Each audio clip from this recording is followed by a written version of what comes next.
Já, komið sæl og velkomin í hádegisviðtal markaðarins.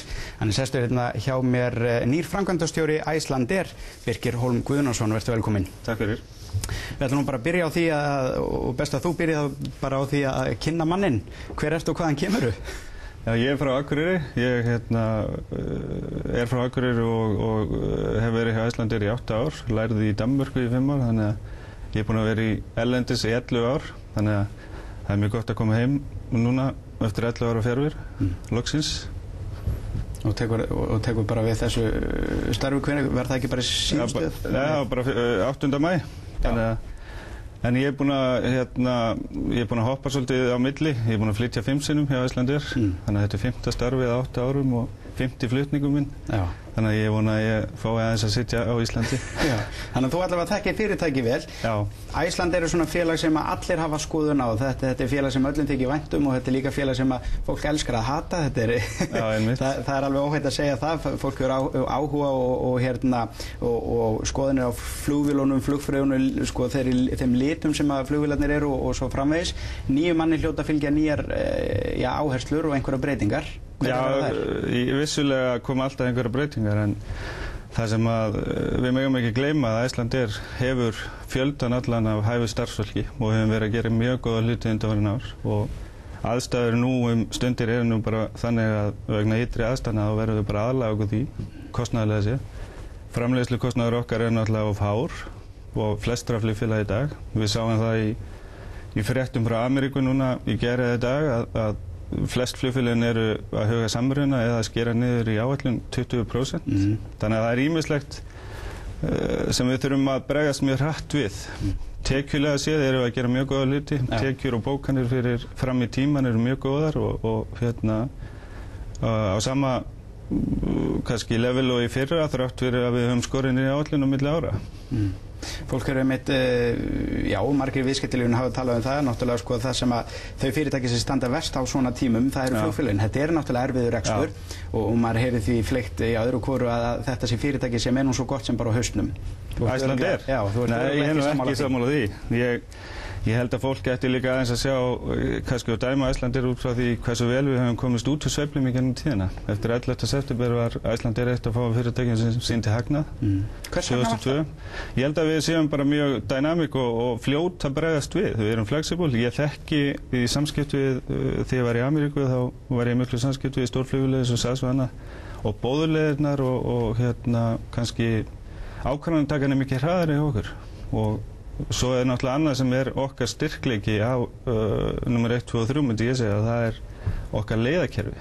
Já. Og það reyndist okkur og hefur reynst okkur í gegnum tíðina mjög vel, og á svona tímum það er náttúrulega ákveðin samdráttur á Íslandi, en við megum ekki gleyma því að við erum að starfa út allan heim og þar sem við getum stýrt trafík inn í vélarnar okkar eftir eftirspurn, og til dæmis í dag er mikil eftirspurn til Íslands af farþegum og yfir hafið gengur ágætlega líka, þannig að tekjulega séð og bókanlega séð stöndum við nokkuð vel. Við þurfum bara að takast á við kostnaðinn og það er nokkuð sem er nummer 1, 2 og 3 auðvitað. Já. Er þá alveg pláss fyrir, margir hafa sagt, það er ekki pláss fyrir 2 íslensk flugfélög, þannig að það er kannski bara alveg pláss fyrir 2 íslensk flugfélög? Jú, ég held að það sé pláss fyrir það. Ég held að það sem hefur gerst, bæði hvort sem það er Iceland Express eða Go eða BA eða aðrir sem hafa komið inn eða SAS, að þeir hafa bara stækkað markaðinn í flestum tilfellum og bæði flutt inn erlenda ferðamenn, stækkað þá köku og líka fengið Íslendingar til að ferðast meira. Já. Og ég hef ekki séð neina minnkun á okkar farþegatölum eftir að samkeppni hefur komið inn, þannig séð. Við hefum bara styrst, enda við viljum frekar horfa fram á við og stefna á það sem við viljum gera og fara þangað sem við viljum vera, í staðinn fyrir að vera alltaf að horfa aftur fyrir okkur. Það er ekki mín stefna allavega. Nei, það er gott. Það er alveg óhætt að segja að Iceland Express veit ykkur harða samkeppni. Þeir voru reyndar núna að draga tilbaka, þeir ætluðu í Ameríkuflug allavega á þessu ári, kannski á næsta ári. Þetta er náttúrulega stór tekjulind fyrir ykkur Ameríkuflug. Er þetta ekki erfitt? Nei, ég myndi nú ekki segja það að þetta er erfitt, af því að ég hef fulla trú á því að okkar pródúkt seljist og við erum mjög þekktir erlendis og Icelandair er mjög þekkt í Ameríku. Við höfum náttúrulega verið á þessum markaði í 70 ár og fólk vill ferðast með okkur og við fáum mikið af það sem við kallum repeat farþegum sem koma aftur og aftur. En svo náttúrulega annað sem við þurfum að gera okkur grein fyrir að stærsti hluti af farþegum okkar sem ferðast út úr Ameríku að ferðast með okkur til Evrópu, ekki Íslands. Já. Og það eitthvað sem við höfum mjög sterka stöðu í. Já, þetta reyndar eitthvað sem Iceland Express geti náttúrulega líka gert. Já, en eins og ég segi, ég hef fulla trú á við stöndumst á samkeppni því ég hef fulla trú á okkar vöru og produkti og okkar starfsfólki og við höfum staðið á okkur svona og munum halda fram að standa fremstir í því sem við erum að gera. Ja, það gott. Þú segir einmitt að þið getið náttúrulega hreyft ykkur hratt. Stendur til að bæta einhverjum núna stöðum við og ætlið að taka einhverja út? Þetta meina áfangastöðum? Áfangastöðum, já. Nei, eins og stendur þá erum við náttúrulega bara að skoða næsta ár og við viljum náttúrulega ekki gefa strax út hvað erum að hugsa en eins og staðan í dag þá verðum við að bregðast við háeldsneytisverði. Það hefur hækkað gríðarlega. Bara á fyrsta fjórðungi þá var 56% hækkun á eldsneyti milli ára og hefur hækkað meira síðan.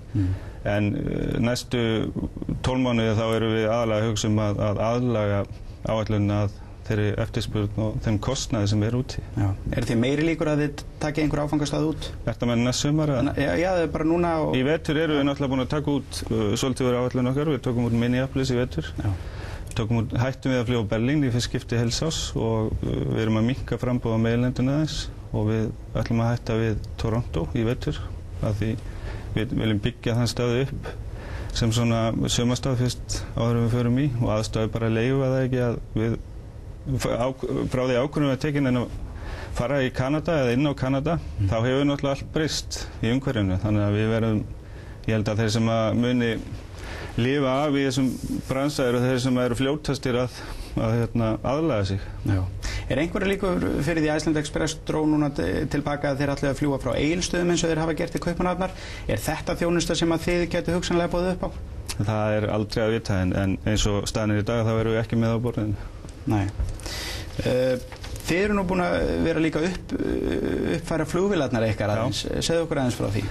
Já, við erum að skipta út sætum og svona skemmtikerfi í öllum vélunum okkar. Við erum núna komið 3 vélar fyrir sumarið og munum halda fram í haust að skipta því út. Og það hluti af svona okkar kannski áherslum og fókus á þjónustuna og reyna að vera með góða þjónustu og ég tel að til dæmis á Evrópuleiðunum þá erum við nánast eina flugfélagið held ég í Evrópu sem að verður með svona entertainmentkerfi til dæmis á 3 tíma leikjum. Þannig að forskoti verður gott og þetta verður góð vara og það eru náttúrulega sumir sem hafa prófað þetta og þetta mjög gott og það stefnan að uppfæra þjónustuna okkar og aðlaga þeim þörfum sem viðskiptarinn hefur. Já. Og það mun koma meira á þess að ég geti sagt það núna. Já, þetta hljómar vel. Öllu umdeildari í ákvörðun hjá okkur þetta punktadæmi. Það náttúrulega, það svo að þeir sem að borga meira munu núna fá fleiri punta sem kannski bara sanngjarnt, en þeir sem hafa verið að fá fullt af punktum fyrir að borga ódýrt fargjald, þeir munu núna fá færri punta. Já, en þetta var náttúrulega þannig að þeir sem ef þú keyptir miða á venlegum aftur í, þá fengu allir sama puntafjölda. Það skipti ekki máli hvort það var 20 krónar fargjald eða 60 krónar fargjald. Þannig að við viljum tengja þetta frekar því sem fólk að borga fyrir miðan og í okkar struktúr það bætum við bókunarklössum og það komu klossar fyrir neðan líka til að geta haft lægri verði út á markanum líka og minni stökk á milli og við viljum þá tengja punktana inn í hvað þú ert að borga fyrir. Þannig að óhjákvæmilega þá eru sumir sem færri punta en þeir sem borga fyrir miðan meira þeir fá fleiri punta og það tengist fargjaldina. Já. Sem eiginlega rökréttara. Já. Tíminn að fljúga frá okkur, þú ert náttúrulega bara bjartsýnn fyrir framtíðina. Ég mjög bjartsýnn og við erum þekkt fyrir það að Ísland okkur helst vel á starfsfólki og við hefum starfsfólk sem búin að vinna hjá okkur í 10 ára og komið tíma á suma eða ekki? Já, mjög hæft starfsfólk. Nei, ég myndi ekki segja það. Annars það mjög hæft starfsfólk og ég tel okkur vera bara mjög góð og fullfærum að vinna okkur út fyrir þessu, eins og öllu sem við vinnum okkur úr. Já, Birkir Hólm, það var gaman að hitta að þú kemur eflaust fljótlega aftur. Takk hérlega. Takk. Segjum þá gott af hádegisviðtali markaðarins, það verður hér aftur á föstudag, verið þið sæl.